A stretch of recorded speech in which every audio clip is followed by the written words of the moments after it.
I'm going to do is about best friends and ecstasy. It's called Silly Glasses and Pirate Ships. This is for anyone who's got a best friend who likes raving. Okay. You look like you've been on a paper round. Sorry, what? You look like you've been on a paper round. I look around and I look down and I laugh and see as my brown leather satchel hangs to the side of me. And I look up and there I see this cheeky looking guy who's trying to talk to me. Are you having nice drugs tonight? That question landed on my feet with a thud because I just wasted all my money on a pocket full of duds. But he gives me a side eye and a wry smile and his hand shoots out. And there in front of me is a pile of coloured Smarties. Not the ones with the tasty crispy shells, the ones they take at parties. So I take one and I flip it in the air and I catch it like a peanut and I throw some water down my throat thinking I'm cool as fuck and all that. I'm obviously lying. I'm not as cool as that. I spent 10 minutes gagging after biting it in half. Sexy drug taking with Jenny Foulds.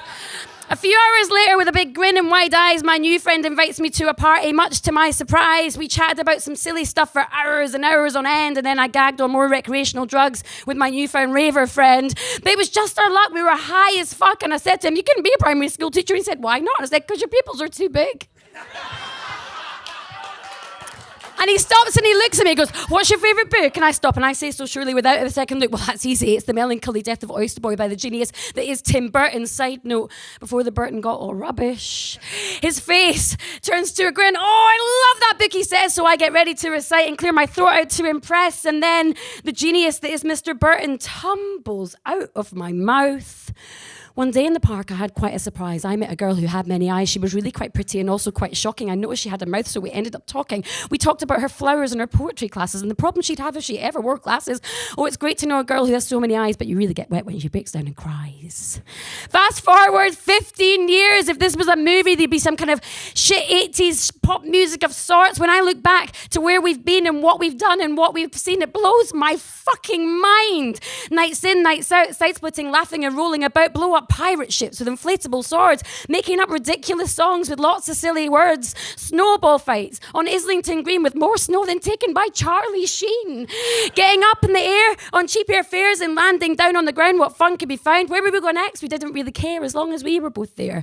We were peas in pods. We were ridiculous sods. You see, we'd figured out we were a pair of 6-year-old best friends, willing each other into mischief to the very, very end. And there we are 3 feet tall, with massive dreams, but we're only small. We've got matching duffel coats with chocolate on our faces, with bruises and grazes on our knees and other bony places. You've got broken glasses and I've got frog faces on my wellies, and we both like eating fizzy cola bottles and ice cream and jelly. But in real life, we are not that small. I'm 5'5", you're 6 feet tall, but we're still the most ridiculous ones of them all. They tell us to grow up and they shout, "Stay small!" You made me feel mighty. You made me feel brave. You made me believe that I could be the things I crave, because you are the silly glasses that I wear, the pirate ships I sail, my laughter and my joy and madness, my hero if I fail. And who would have thunk that delivering that daily rag out of that all-important handmade brown leather satchel bag would have got us here? So, the moral of the story for everyone who's here to listen is, if you ever find yourself in a similar situation, my advice to you is this: deliver the newspapers, take the pills, go to the party and eat your fill, be the new best friend and bring new ones back. Because you never know. You just never know. You might just meet your Batman or your Robin or your Bonnie or your Clyde or your better half or your partner in crime, and they might just change your life forever. Disclaimer, there's also a chance you could meet a creepy weirdo who does absolutely nothing for your life, or in fact makes your life much worse than it was before. In which case, please do not take the advice I've just imparted to you as literal. The end. Thank you.